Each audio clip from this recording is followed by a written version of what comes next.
Hey folks, Jim Thomas here, Fitness Management and Consulting. I appreciate you being here at the channel today. And for you folks that have not yet done so, please hit that subscribe button. I appreciate it. And if you find the information that I provide beneficial, please hit that like button.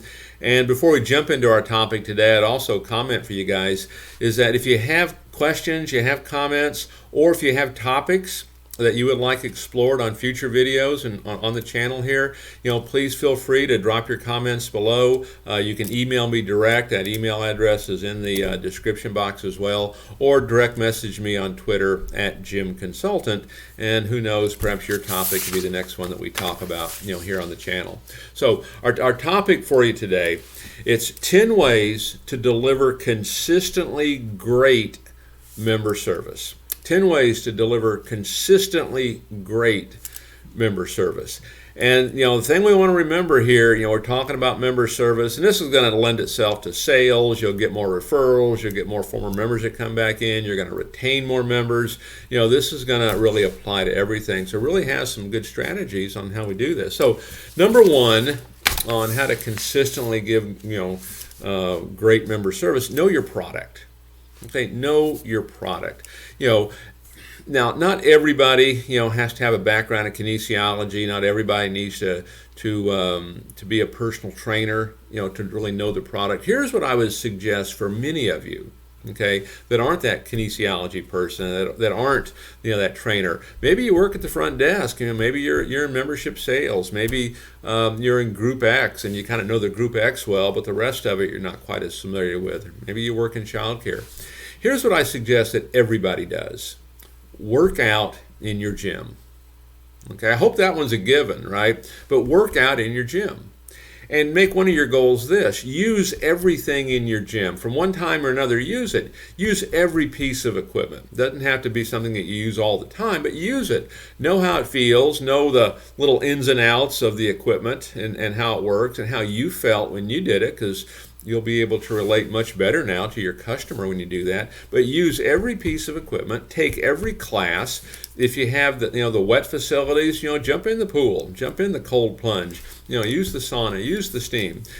Use everything. It'll give you a greater sense of what your product is and how your product feels and how your customer is going to view it. So if you're not that so-called expert in fitness, this is one of the things you can do to, in a sense, kind of know your product, know your gym, and know your facility. Number two, maintain a positive attitude. I think I could probably, and maybe I should, put this on every single thing that we talk about, because every single thing we do, what's the foundation of it? It's that positive attitude. Be looking for solutions in everything we do. Let's don't be the victim. Oh, this happened again, or oh, woe is me. Let's don't become the victim.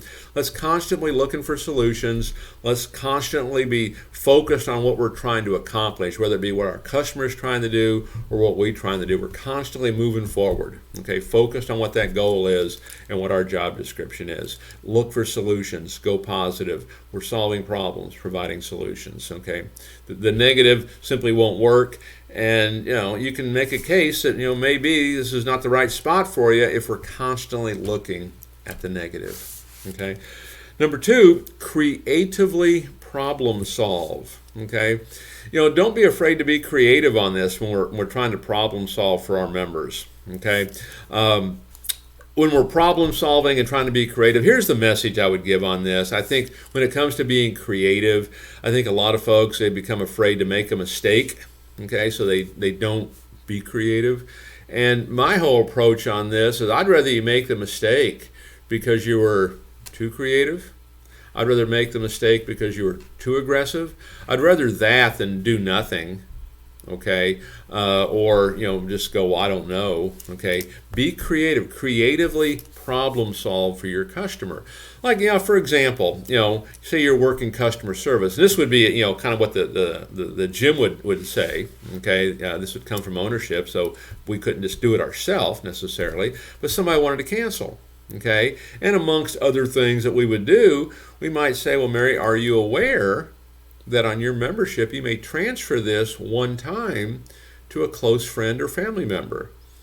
That's I think, a great creative way to kind of save a cancellation if someone wants to leave. Have the member kind of replace them for you. Or, maybe you could give them some complimentary sessions, to want to stay. Okay, so get creative with this, creatively problem solve, and because what the intent is, at least in the terms of member retention and that kind of thing, which is what we're talking about here, member service. We want to keep these folks around. We want them to stay, and we want to become involved, get results, and hopefully bring their friends in. Number 4, respond quickly.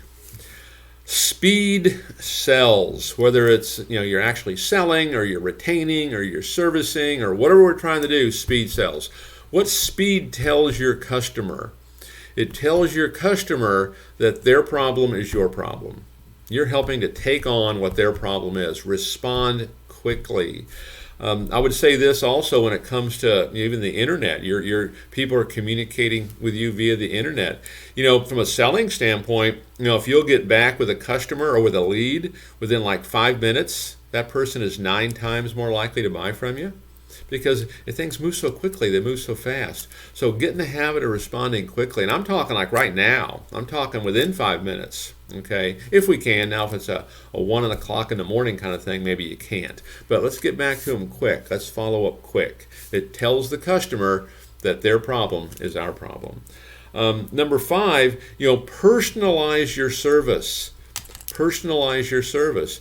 Do you know your customers' birth dates? Do you know their membership anniversary dates? Do you know what they're interested in?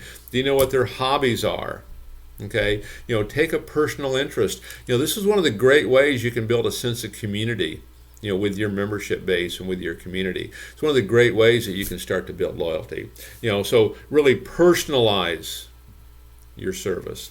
Number 6, help members help themselves. Help members help themselves.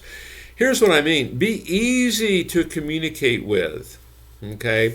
For example, what's one I could think about here? I think a chat box on your website, for example. Now, a lot of folks will have some chat boxes. The one that I recommend for you is use Facebook Messenger. It's going to be free. It's easy to put on there. Okay. And you will find that you'll get, I would, based on what I see, maybe an 80%, 90% bump in communication, okay, with your member base and with other customers by utilizing a chat box like Facebook Messenger. Okay, if you like the idea of having a kiosk, but help members help themselves. Be very easy to communicate with, very easy to find things. You want to be the easiest person in town to do business with.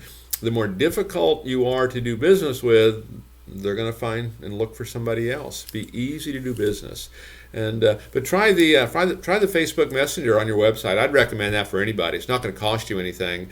Virtually everybody has Facebook, and if they don't have that, many have Messenger, and this will give you a great way to communicate. But then going back to a previous tip here. Make sure we respond quickly. Don't think quickly is the next day or the next week. It's going to be essentially, kind of right now. It's one of the goods and sometimes not so goods, of that kind of communication. You want to focus support on the customer.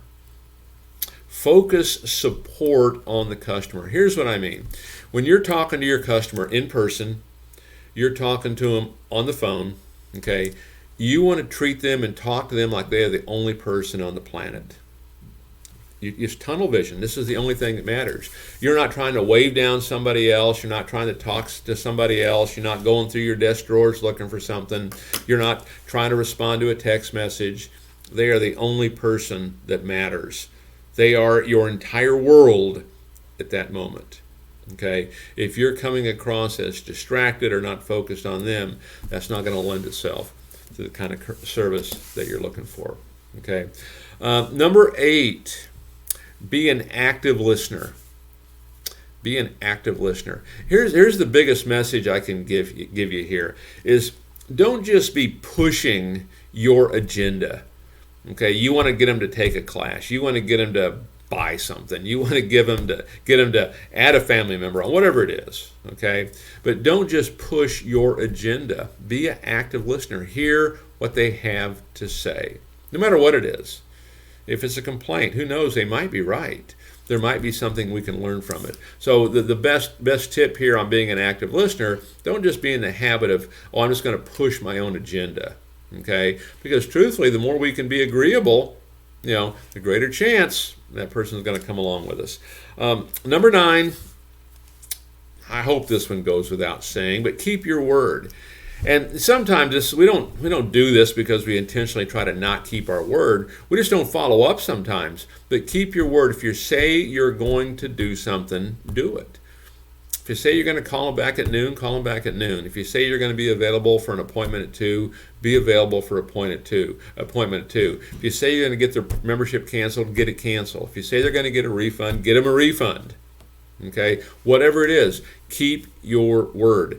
It's one of the first promises that you make, right? And if you don't keep that one, it causes them to kind of question kind of everything else.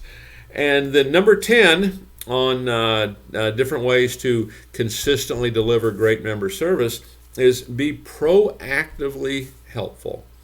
Be proactively helpful. Go the extra mile. And the way I talk about this a lot of times, I call it that good faith effort. Going that extra mile. Maybe you don't have to do it, okay? But you choose to do it because it's the right thing to do. And the simplest example I can give is, say Mary came in and signed up, her and her husband, and it was just her when she did it. And her husband comes in the next day and says, "Hey, I'm here for my first workout. Where's the locker room?" Well, you can say, yeah, just go right down here and then turn here, and you'll right there on your left. Or you can say, hang on a second, Mr. Smith, let me show you.